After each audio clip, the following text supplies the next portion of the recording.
It's working.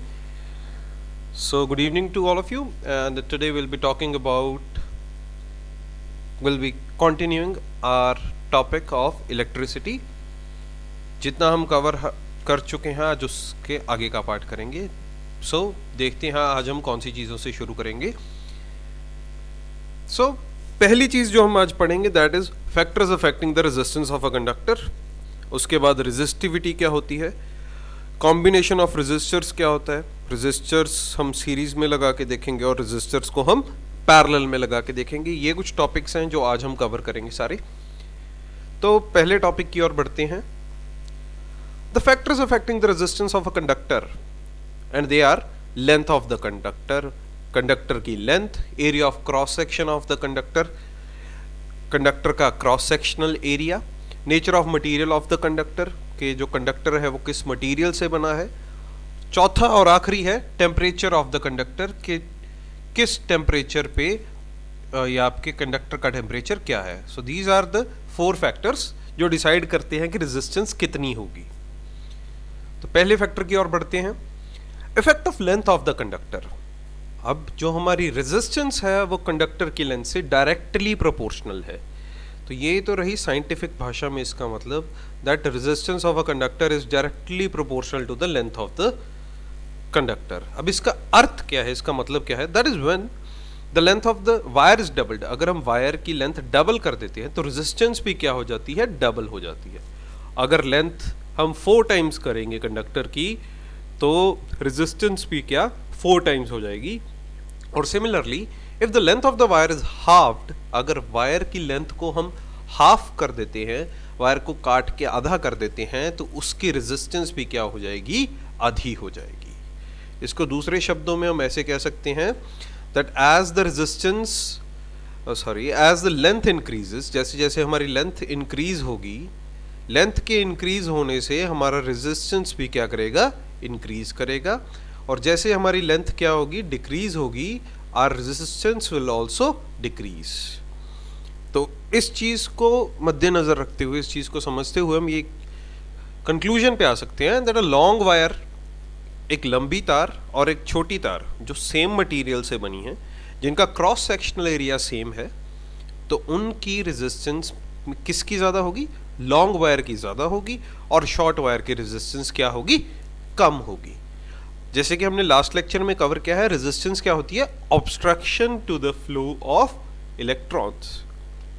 Resistance क्या थी, obstruction to the flow of electrons. Moving on, second चीज जो इन्फ्लुएंस करती है किसी भी कंडक्टर की रेजिस्टेंस को, that is area of cross section of the conductor. Area of cross section पहले मैं आपको बता दूं क्या होता है. जैसे आपके पास एक सिलेंड्रिकल वायर है, ओके, सो ये जो आपका circular part here, this is your area of cross section. ये जो है this is your area of cross section.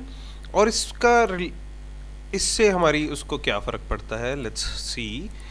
The resistance of a conductor is inversely proportional to the area of cross section. जैसे मैं आपको बताया, length क्या थी, directly proportional थी, resistance was directly in proportion to length.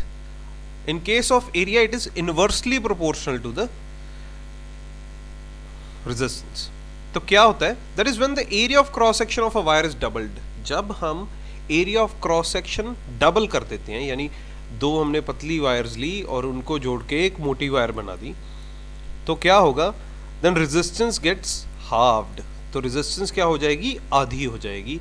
And if the area of cross section of the wire is halved, अगर हमने क्या किया, क्रॉस सेक्शन एरिया हाफ कर दिया, यानी इसको काट के 2 वायर्स बना दी, तो क्या हो जाएगी, उसकी रेजिस्टेंस डबल हो जाएगी. It will become 2 times.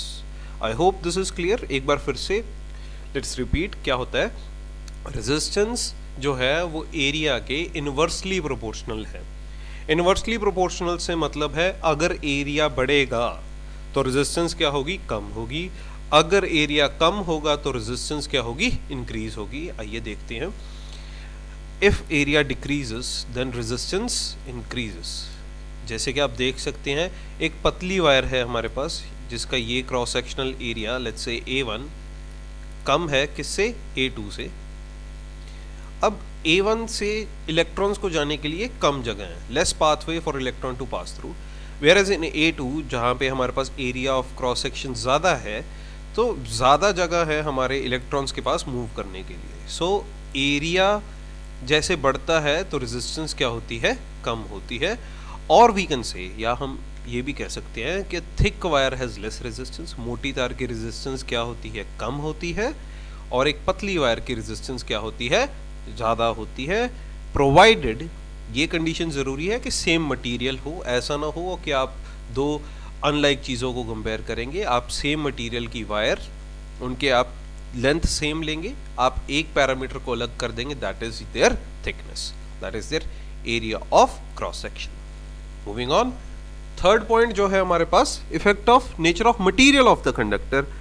अब जैसे कि आपको मैंने पहले बताया कि हम दो अनलाइक चीज़ों के कंपैरिजन नहीं करेंगे, हम एक चीज़, एक ही मटेरियल की बनी हुई टू डिफरेंट वायर्स को पहले कंपेयर करेंगे, या हम एक पैरामीटर को बदलेंगे, बाकी सभी पैरामीटर्स को क्या रखेंगे, सेम रखेंगे। Let's see, the electrical resistance of a conductor depends on the nature of the material of which it's made. तो रेजिस्टेंस डायरेक्टली डिपेंड करती है किस चीज़ पे, मटेरियल पे, किस पे वो बना है। अगर हम बात करें, हम दो सिमिलर वायर्स ले लेते हैं जिनकी लेंथ भी बराबर है और एरिया भी बराबर है। एक ले लेते हैं कॉपर की और दूसरी ले लेते हैं हम नाइक्रोम अलॉय की। अब नाइक्रोम अलॉय जो है that is a very poor conductor, यानी वो इंसुलेटर की कैटेगरी में आ जाता है। We'll find that the resistance of nichrome wire is about 60 times more than that of copper wire. तो हमें पता लगता है, हमने जब इनकी लेंथ बराबर ली, इनका एरिया ऑफ क्रॉस सेक्शन बराबर लिया, अब हमारे पास मटेरियल अलग है, एक अलग पैरामीटर है, बाकी दो पैरामीटर सेम है। So what do we find, हमें क्या मिला, वी फाउंड दैट नाइक्रोम की जो रेजिस्टेंस है वो 60 टाइम्स, 60 गुना ज़्यादा है किससे, कॉपर से। तो ये प्रॉपर्टी है। अब इसका हम एक इसको रिलेशनशिप में लेके आते हैं इसका। उससे पहले इफेक्ट ऑफ टेम्परेचर, साइंटिस्ट ने over the period of time बहुत सी रिसर्च की और उन्हें ये पता चला that resistance of pure metals की रेजिस्टेंस क्या हो जाती है, बढ़ जाती है। It increases on raising the temperature, जैसे जैसे उनका तापमान बढ़ता है द रेजिस्टेंस इंक्रीजेज, एंड जैसे वो कम होता है and the resistance decreases on decreasing the temperature, जैसे हम टेम्परेचर डिक्रीज करते हैं रेजिस्टेंस क्या हो जाती है, कम हो जाती है। दूसरी चीज़ ये था कंडक्टर्स के लिए। अब हम इंसुलेटर्स की बात करें तो इंसुलेटर्स के केस में ये चीज़ ऑपोजिट होती है। इंसुलेटर्स में आपका टेम्परेचर कम करने पर रेजिस्टेंस इंक्रीज हो जाएगी, टेम्परेचर इंक्रीज करने पर रेजिस्टेंस डिक्रीज हो जाएगी। जो कंडक्टर्स एंड इंसुलेटर्स का केस है ये वाइसे वर्सा है, ये एक दूसरे से ऑपोजिट है। अब ये जो हमने पढ़ा है इस सभी को सम अप करने के लिए हम आपको बता दें दैट फर्स्ट केस क्या है, इफ एरिया इज लार्ज तो उसकी रेजिस्टेंस क्या होगी, कम होगी। इफ एरिया इज स्मॉल तो उसकी रेजिस्टेंस क्या होगी, हाई होगी कंपैरेटिवली। दूसरी चीज़, अब इन दोनों चीज़ में हमारा एरिया क्या है, सेम है। अब a wire of shorter length, let's say L1 has low resistance and a wire of L2 and L1 आप जैसे कि देख सकते हैं L2 is much large then L1, तो L2 की रेजिस्टेंस क्या है, हाई है as compare to that of L1। Is this clear? अगले टॉपिक पे आ जाते हैं। अगला टॉपिक जो है हमारा दैट इज रेजिस्टिविटी और स्पेसिफिक रेजिस्टेंस। हमने जैसे कि पढ़ा है that resistance is directly proportional to length, ये है हमारी इक्वेशन नंबर 1। दूसरी हमने पढ़ी है that resistance is inversely proportional to area, ये है हमारी इक्वेशन नंबर 2। अगर मैं 1 और 2 को कंबाइन कर देता हूँ तो मेरे पास रिलेशन पहुँचता है ये, R is directly proportional to L upon A, length of the conductor upon cross sectional area of the conductor. अब इस प्रोपोर्शनैलिटी के सिंबल को हटाने के लिए मैं क्या करता हूँ, इसे एक कांस्टेंट से मल्टीप्लाई करता हूँ। मैं कांस्टेंट को ले रहा हूँ यहाँ पर रो, इस इटैलिक पी को वो क्या बोलते हैं, रो बोलते हैं। ये सिंबल है आपका किसका, रेजिस्टिविटी या स्पेसिफिक रेजिस्टेंस का। सो in the end what relation do we get? We get R is equal to rho into L upon A. अब रेजिस्टिविटी के बारे में थोड़ा जानते हैं. रेजिस्टिविटी क्या होती है? The resistivity of a substance is numerically equal to resistance of a rod of that substance which is 1 metre long and 1 square metre in cross section. अब रेजिस्टिविटी क्या है? एक रॉड की जिसकी लेंथ 1 मीटर है, जिसका cross sectional area 1 square metre है, तो उसकी क्या है? ये रेजिस्टेंस है. अब SI unit of resistivity is ohm metre. SI unit क्या है रेजिस्टेंस की? Ohm metre.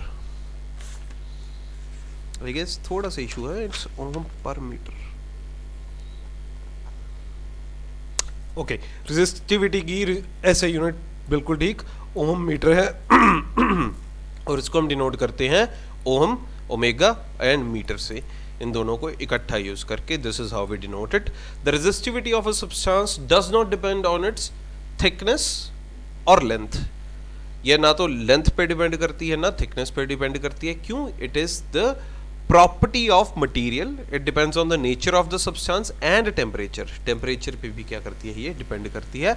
Although it does not depend on, जैसे कि हमने अभी देखा that it does not depend on length and thickness. अब कुछ प्रैक्टिस क्वेश्चंस हमने जैसे कि अभी फॉर्मूला पढ़ा है that R is equal to rho into L upon A. तो इसके बेस पे हम एक दो क्वेश्चंस देखते हैं, फिर आगे चलते हैं.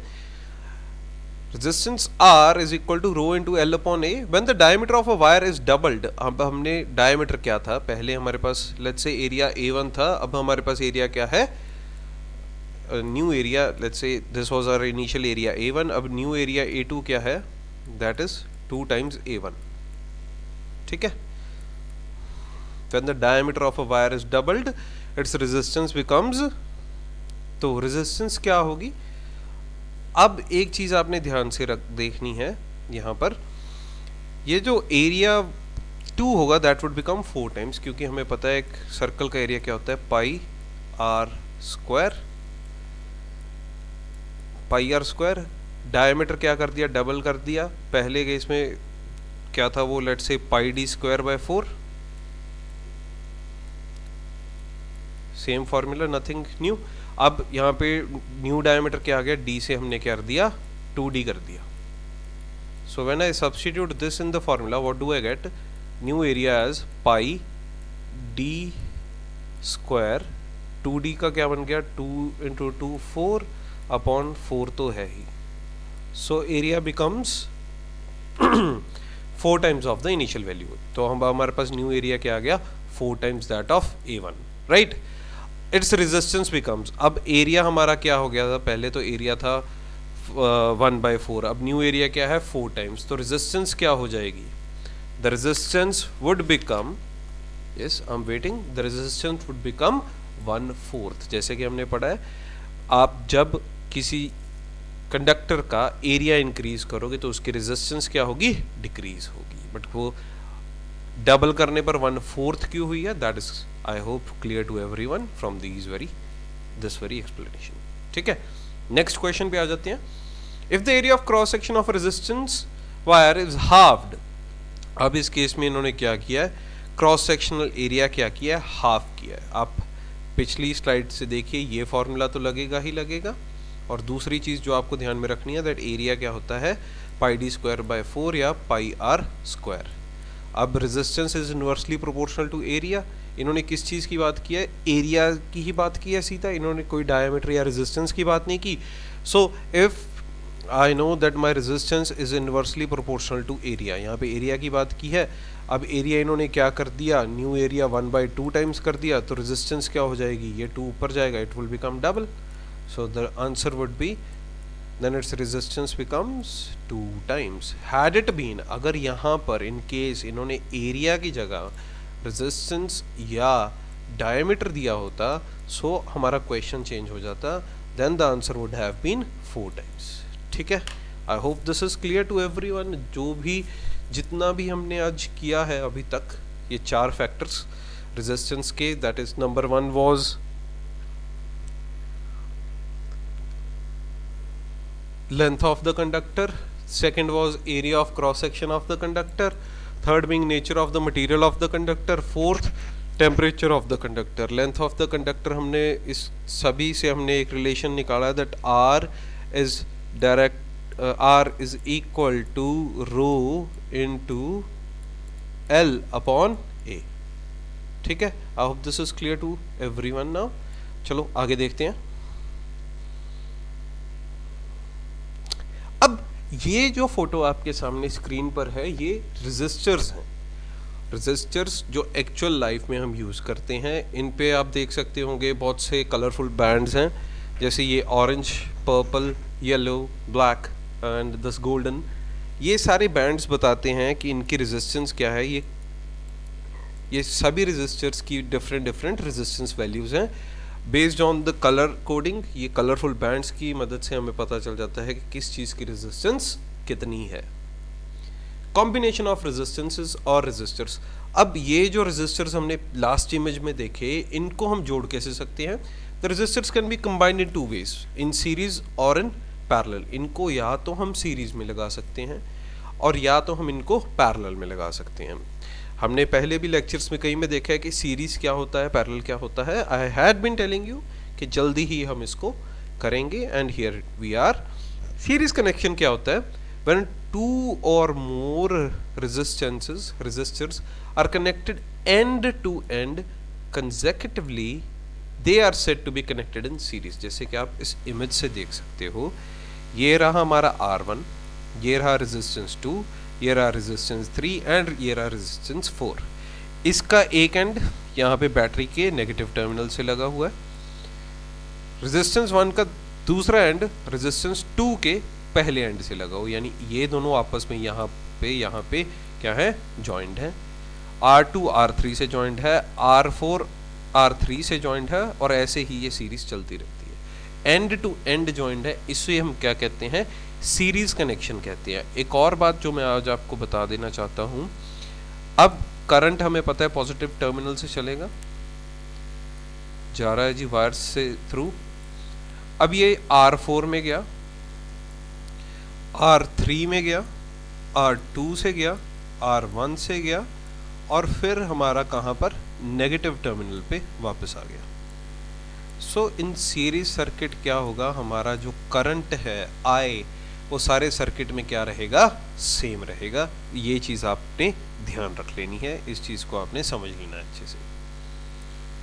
अब आगे देखते हैं हम पैरेलल सर्किट क्या होता है हमारा. पैरेलल में क्या होता है, व्हेन टू और more resistances are connected between the same two points, they are said to be connected in parallel. अब देखिए जी, ये जो मेरे पास पॉइंट है, इस पॉइंट को मैंने नाम दे लिया A और इस पॉइंट को नाम दे लिया B. यहाँ जैसे कि आप बैटरी में देख सकते हैं, ये रहा पॉजिटिव टर्मिनल और ये रहा नेगेटिव टर्मिनल. अब ये जो है हमारे पास रेजिस्टेंस 1, ये भी A और B के बीच में ही है. ठीक है, रेजिस्टेंस 2 है, ये भी हमारी किसमें, A और B के बीच में ही है. रेजिस्टेंस 3 तो एक स्ट्रेट लाइन में हमें A और B के बीच में दिख ही रही है. Is this clear. Between same two points, दो पॉइंट्स ऐसे जो सेम हो, उसी के बीच में चीज़ें लगा रखी हों, इसे हम क्या कहते हैं, पैरेलल सर्किट कहते हैं. अब एक चीज़ का इसमें हम ध्यान रखेंगे, इन द पैरेलल सर्किट हमारे पास क्या सेम रहता है, V सेम रहता है. अब V क्या होता है, potential difference. Potential difference across the resistors remain the same. अब R1 R2 R3 के अलोंग क्या चीज़ सेम रहेगी, हमारा पोटेंशियल डिफरेंस V सेम रहेगा. ठीक है. अब अगली वीडियो में क्या करेंगे हम, in the next video will be talking about series and parallel circuits in detail. Equivalent resistance समझेंगे कि कैसे कैसे हम रेजिस्टेंस को जब सीरीज में लगाते हैं या पैरेलल में लगाते हैं या मिक्स्ड सर्किट्स में लगाते हैं, तो उनकी इक्विवेलेंट रेजिस्टेंस, उनकी सम टोटल रेजिस्टेंस का कितना निकल के आता है. Will be talking about power, और हम पढ़ेंगे डोमेस्टिक इलेक्ट्रिक सर्किट्स के बारे में. And will be talking about heating effect of current, कि करंट का हीटिंग इफेक्ट क्या है. जैसे कि आपने सभी ने देखा ही है अपना इलेक्ट्रिक आयरन में, गैस गीज़र नहीं, इलेक्ट्रिक गीज़र्स में, और भी स्ट्रेटनर में, हेयर स्ट्रेटनर्स में बहुत सी चीज़ें हैं जिनमें आपने ये इफ़ेक्ट ज़रूर देखा होगा। सो आई होप आप सभी को ये सेशन अच्छा लगा होगा। So please like it, share it, comment it and subscribe it to our channel so that you can get quality materials at your disposal। आपको अच्छी अच्छी चीज़ें जल्दी ही मिलती रहें। Thank you so much. I hope you guys have a wonderful day.